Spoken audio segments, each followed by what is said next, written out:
Ito mga kabakyard, yung ating mga sisiw.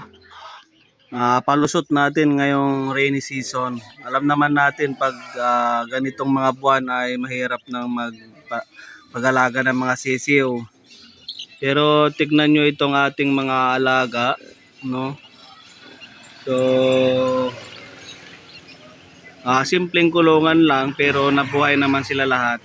At meron pa tayong suta, no? Ewan ko kung lalaki ba to, pero sa tingin ko lalaki. Lalaki tong suta na to, no? Ayan o, magkaiba yung kanilang paa, magkaiba yung kulay. Ayan. So sa tingin ko lalaki naman siya, pero update ko kayo kung maging lalaki yun.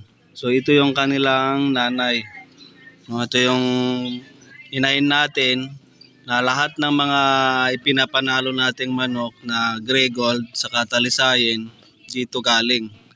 So ito yung pinakauna nating piniling inahin, no? So 3 years na to mga kabakyard, 3 years na.